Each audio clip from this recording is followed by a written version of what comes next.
You want answers? I think I'm entitled. You want answers? I want the truth! You can't handle the truth.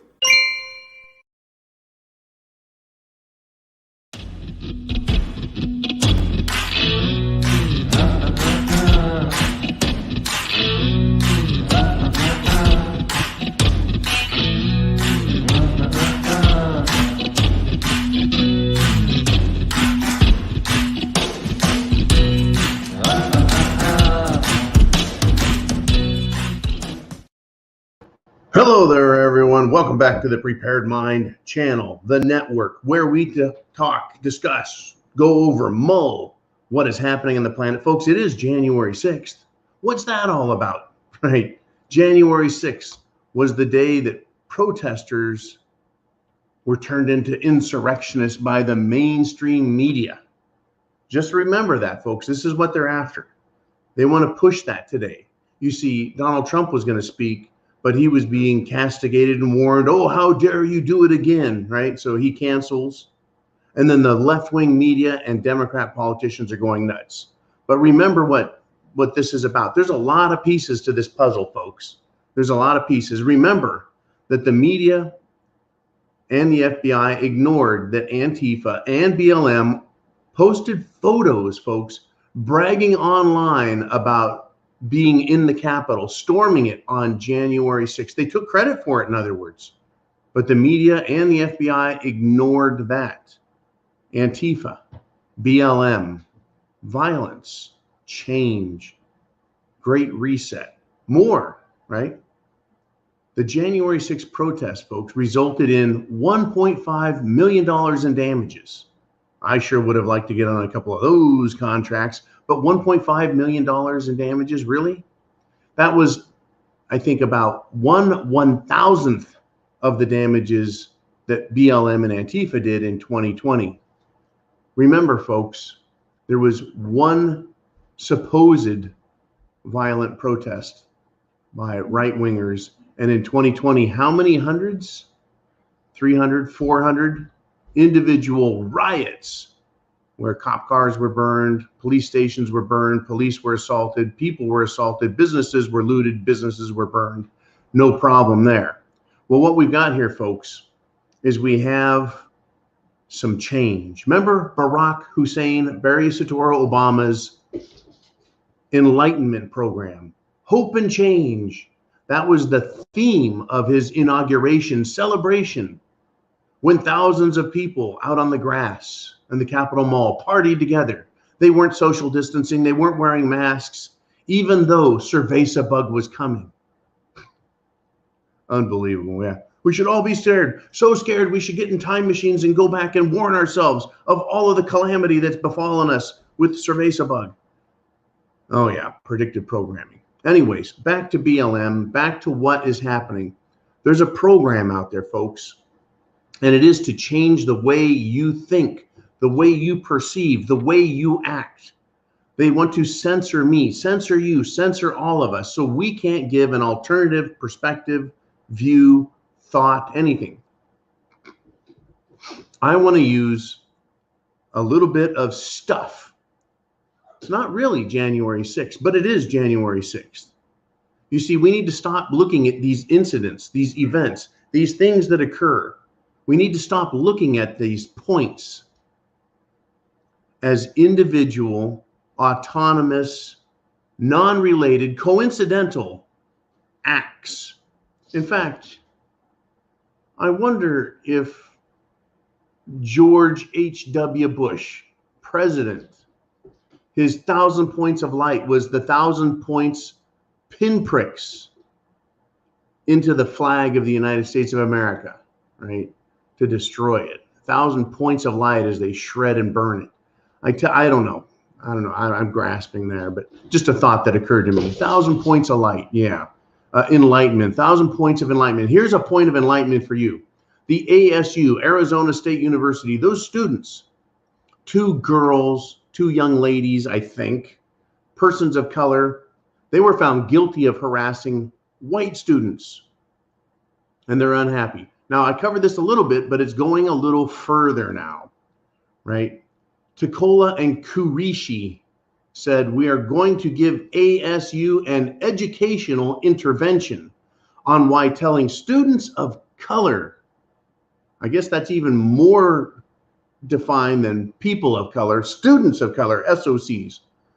We are going to give ASU an educational intervention on why telling students of color at ASU to be more civil in the face of white supremacy and neo-Nazism on this campus is actually violent. They completely steal the concept of what they're being disciplined for. They completely steal the idea and throw it away and interject their own garbage. This is part of the psychological operation. It is using complete propaganda and indoctrination. This is their statement. We are going to give ASU an educational intervention.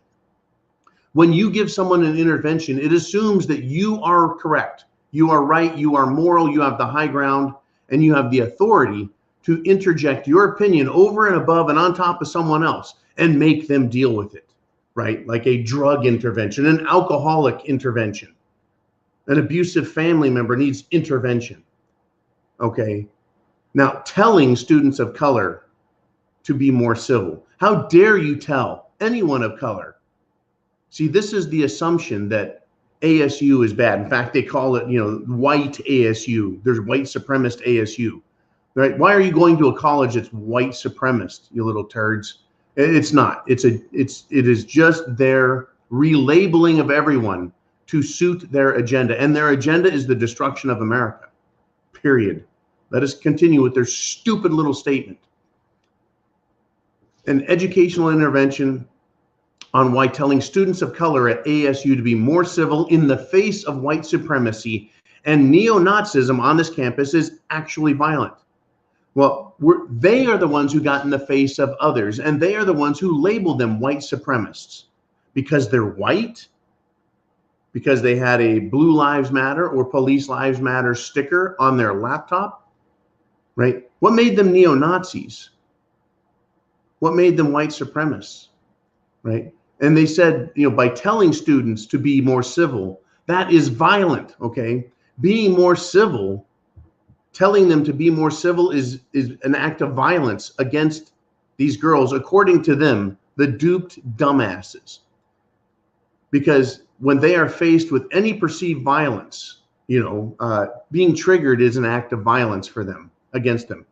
When faced with any perceived violence, the response from this mentally challenged perspective is to react violently.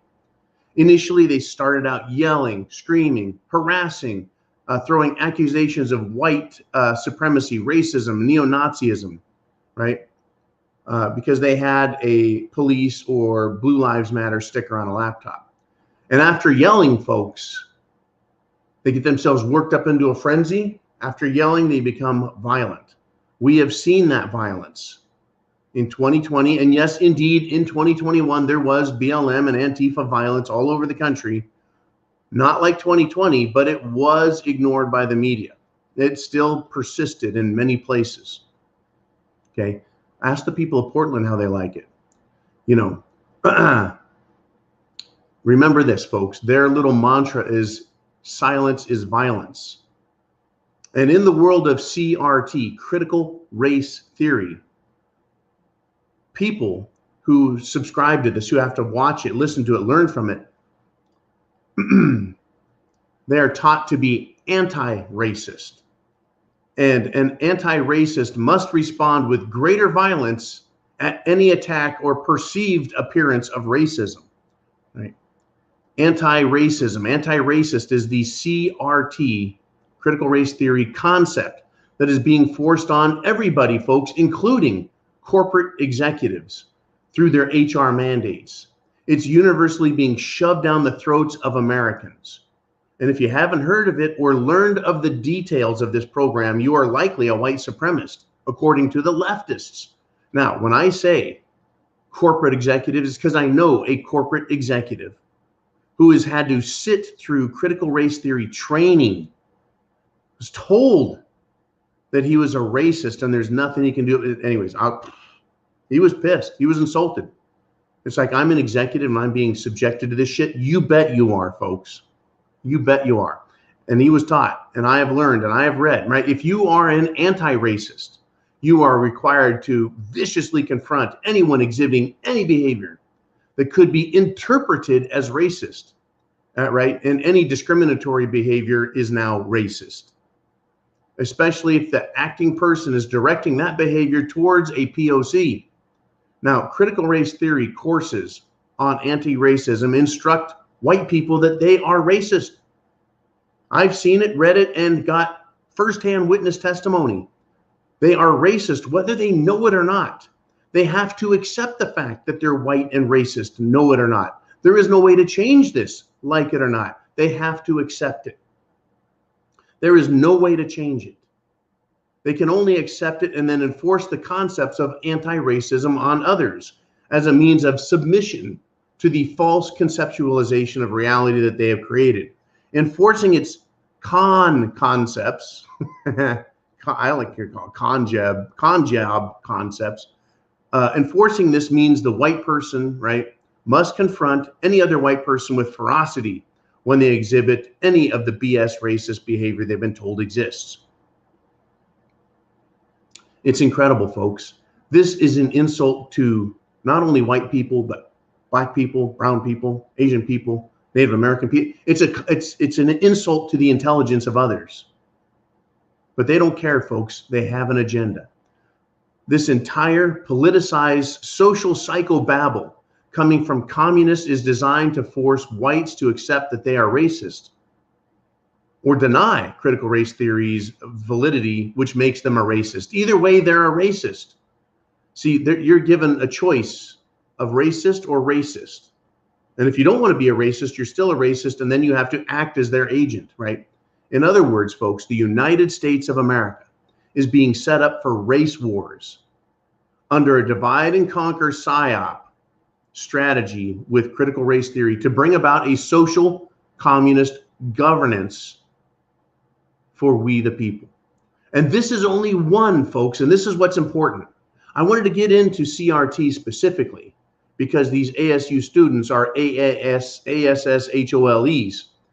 I wanted to get into this a little more to give you a specific example, but then pull back the camera and look around.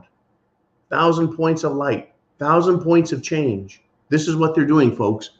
This is only one of the concepts that have been initiated by the elites to bring down our nation, to bring it to a state of ashes.